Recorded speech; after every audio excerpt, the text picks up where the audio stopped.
김영입니다. 휴일은 아니고 주말인데 비가 또 한번 퍼붓고 나니까 아주 약간 시원한 것 같기도 하고 약간 찜통 같은 느낌도 들고 무엇보다도 코로나가 아주 그냥 크게 확산되다 보니까 살기가 아주 팍팍한 그런 환경이 계속되고 있습니다. 오늘은 익숙함에 대해서 좀 얘기를 해볼까 합니다. 익숙함. 코로나 벌써 전국이 된 지가 벌써 한 6개월이 넘었죠? 네, 6개월이 넘었죠. 이제 슬슬 익숙해져 가고 있기도 한데, 정상은 아니죠, 정상은. 확실히 정상은 아닙니다.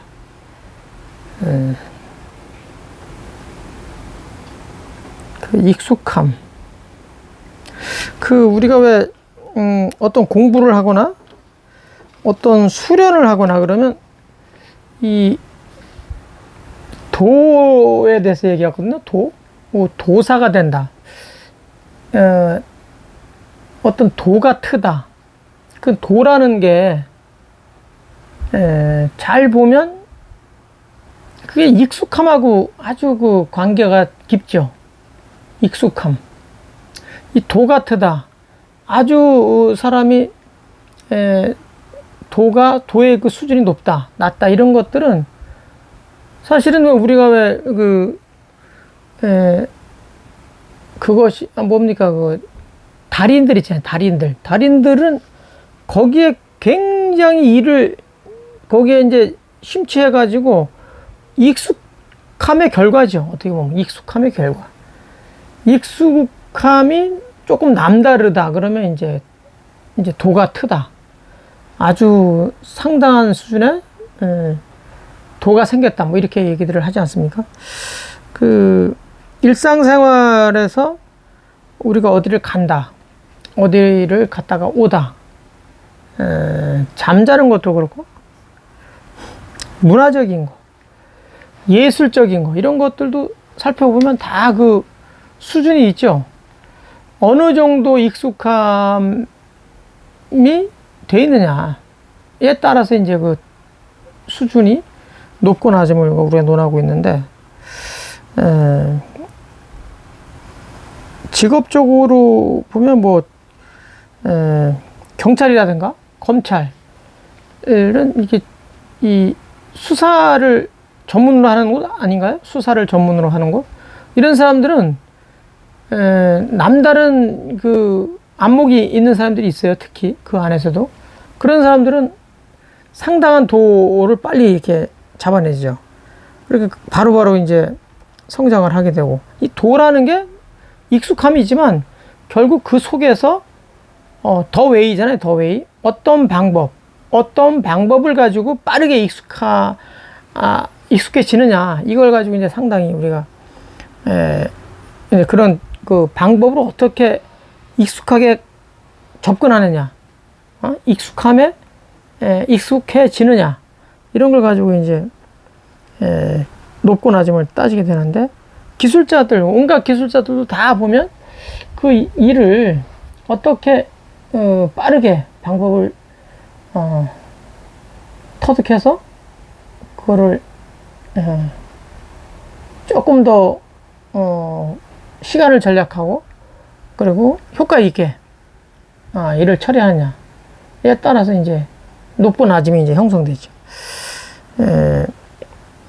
저도 이 연구소가 벌써 한 15년 가까이 됐는데 익숙해졌죠. 아주 익숙해졌죠. 그냥 들어오면 어떤 생각을 하면 어떤 책들이 어느 쪽에 꽂혀 있다.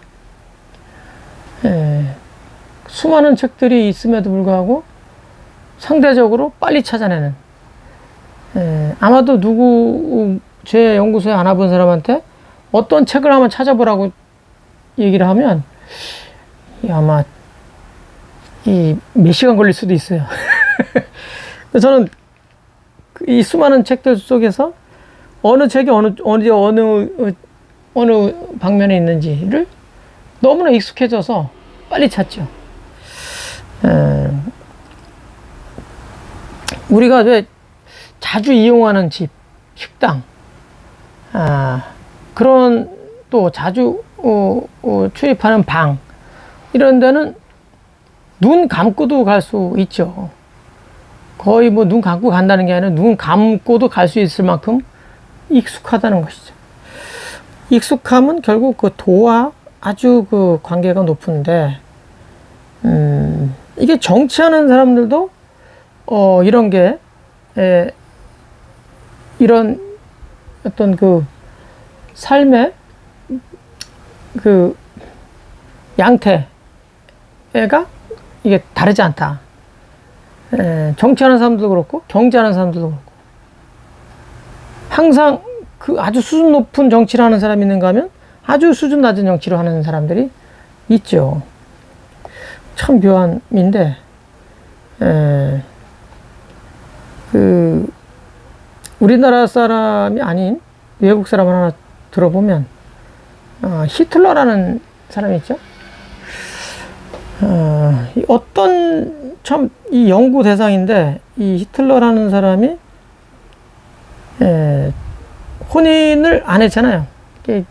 평생을 미혼으로 살았는데, 미혼으로 살았다고 하지만 수많은 여성들하고 여성 편력이 많은 사람이죠. 편력이 있으면서 일정한 익숙해짐이 생기면 이게 뭐 죽인 건지 자살한 건지를 이게 분간할 수 없을 만큼 여성들을 이렇게 희생을 시켰는데, 그것도 일종의 이제 익숙함 속에서 벌어졌던 일 아닌가, 뭐 그렇게 평가하는 이제 학자들도 있고, 일정한 시간이 되면 죽이거나 자살하는 그런 현상들이 계속 노정이 됐다는 거예요. 그러면서 한편에서는 왜 혼인을 안 했냐, 이 사람은 잘 때 혼자 자는 그런 게 굉장히 익숙했었다는 거예요. 혼자 자는 거에 대해서. 그러니까 누구가 와가지고 같이 살 때 자기가 혹시 죽을지 모른다, 뭐 이런 강박도 있었던 것 같고, 근데 그거에 그 익숙함이 생긴 거죠. 거기에 혼자 자야 된다는 거가 상당히 상당한 그런 데에 도가 생겼던 거죠. 그렇게 해석해 볼 수 있는 거죠. 그러다가 2차 대전이 이제 일어나서 나중에 이제 소련군들이 이제 뭐 다 연합군이긴 하죠. 근데 소련군들이 이제 들어온다는 걸 전가를 받고, 이번에는 도저히 저항 더 이상 할 수는 없다. 그래서 이제 결국 죽음의 그림자가 다가옴을 알고서 혼인을 진짜 하죠. 진짜로 이제 혼인을 해서 이제 알리죠. 이제 자기 주변의 측근들한테 다 알려내고, 누구누구 여사가 아닌 히틀러의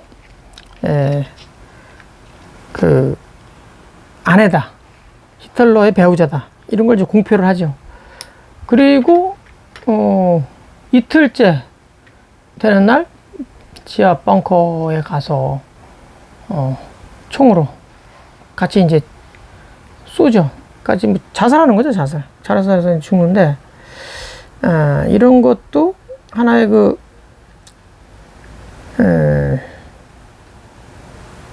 익숙함 속에서 벌어지는 거 아닌가. 참 그 익숙함이라는 게 이제 정치인 얘기 나왔으니까 하나 더 말씀드리면, 간디라는 사람이죠. 간디. 간디가 1948년도에 이제 저격이 됐는데, 이 힌두 사람한테 죽은 거죠. 근데 이 간디 때 이 간디하고 계속 갈등하면서 격돌한 친구가 있어요. 진화라고. 이 진화는 이 인도를 반으로 이렇게 나눠 가지고 힌두교로 넌 가져가고, 자기는 이슬람 국가를 만들겠다. 그러니까 이슬람 국가를 만들겠다고 해서 이제 이 진화는 평생을 이제 간디를 적으로 삼아서 싸웠죠.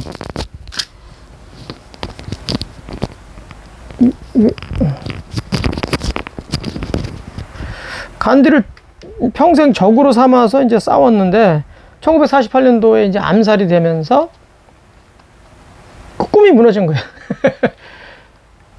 그 진아라는 친구도 엄청난 그 도의 경지에 올라왔는데 그 도의 경지가 익숙함에 그냥 아주 그냥 익숙함에 있었던 거죠.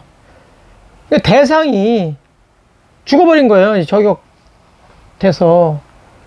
그러니까 이 사람이 혁명에 대한 이런 꿈이 다 좌절돼 버렸다는 거예요. 한 방에 그냥 좌절됐다는 거예요. 그건 묘하지 않습니까? 그러니까 측근들이 다 놀랬다는 거예요. 진아라는 이 측근들이 잘된 건데 잘 됐다고 봐야 되는 거 아니에요? 이제 기회가 왔다. 이슬람 국가로 나눠서 이슬람 국가를 만들 수 있는 아주 절호의 기회가 왔다라고 볼 거라고 이제 알고서 기뻐가지고 이제 그 저격 소식을 전해줬는데 오히려 충격을 받아가지고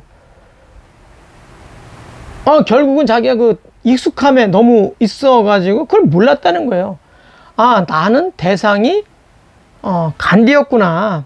간디가 없으면 나도 없다라는 것을 그때 알아본 거예요. 그래서 시름시름 앓다가 2달 만에 죽어버려. 이 진아라는 사람이 이 혁명가인데.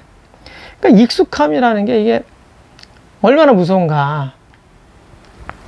그 프랑스 혁명이 1789년도에 이제 혁명이 시작되는데 그때 바스티유 감옥에 선량한, 그러니까 자기 그 혁명을 할 만한 그런 사람들이죠. 그런 사람들이 아주 그 순진한 그 선량한 사람들이 잡혀가 있다는 거예요, 그 안에.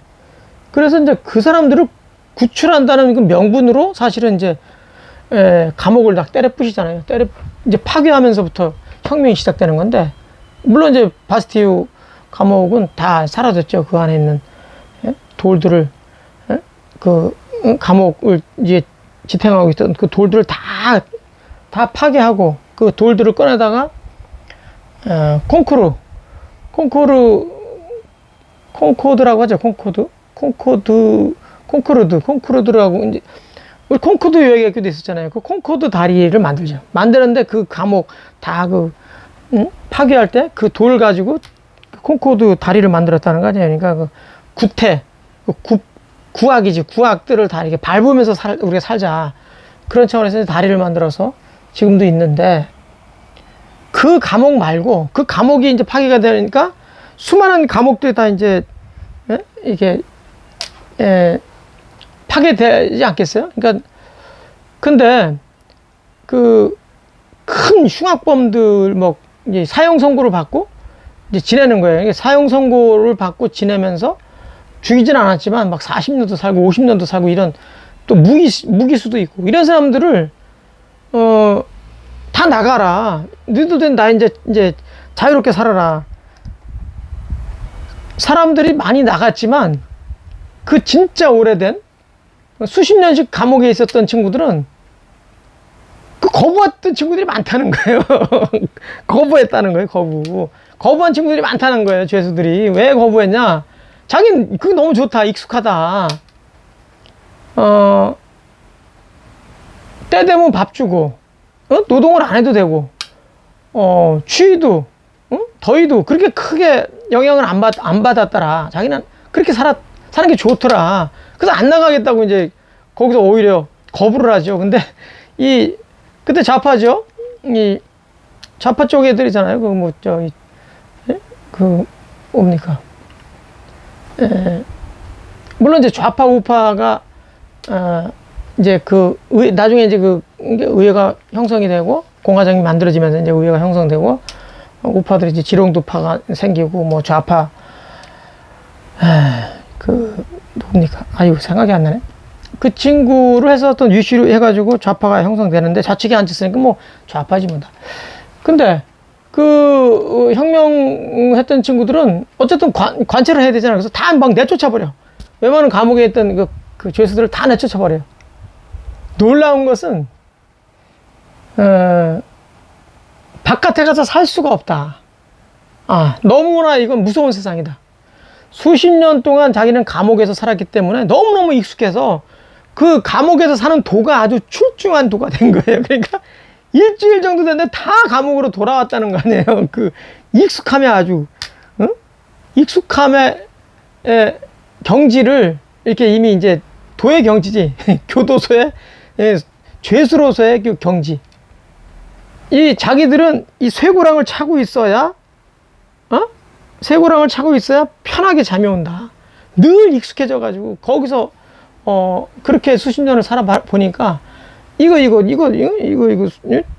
수가 뭡니까, 이거 쇠고랑 이런 것들도 없으니까 잠이 안 오더라. 그래서 고통 속에 있다가 결국은 다시 돌아갔다는. 야, 참 익숙함이 얼마나 그 무서운지 우리가 알 수 있죠. 우리 사회가 이 변화가 이게 급격히 변화를 지금 요청하고 있지 않습니까? 지금 이제 4차 산업혁명 시대가 오면, 이미 왔죠. 그러면 상당히 그동안에 우리가 구태에 의연한 그런 1차 산업, 2차 산업, 3차 산업에서 4차 산업으로 빠르게 전환이 돼야 되는데, 의식들은 지금 3차 산업에 머물러 있는 거죠. 그러니까 이게 세상은 엄청나게 변화했는데, 정치하는 사람들, 경제하는 사람들, 사회 문화, 전 영역에서 지금 거기에 접근을 못 한다는 거예요. 그러니까 이게 얼마나 큰 손실이냐. 그러니까 그 익숙함의 도, 우리가 참 도의 경지를 이루기 위해서 엄청나게 연습도 하고 또 명상도 하고 각종 고민하고 훈련을 받지 않습니까? 그럼에도 불구하고 이렇게 세상이 변화됐는데 따라가지 못하는. 이게 이제 시대가 또 이제 계속 이제 결국은 시간이 해결해 주겠지만, 이 시간을 가능한 단축해서 익숙함을 가져가는 게 이제 현명한 사람이 되겠죠. 그리고 세상을 이끌어가는 사람이 되겠죠. 익숙함. 선한 쪽에 익숙함이 있고, 이게 악한 쪽에 익숙함이 있는데, 가능하면 선한 쪽에 익숙함으로 해서 세상을 선도하는 그런 도가 지금 시대에 필요하지 않을까, 이런 생각을 해봤습니다. 마치도록 하겠습니다. 고맙습니다.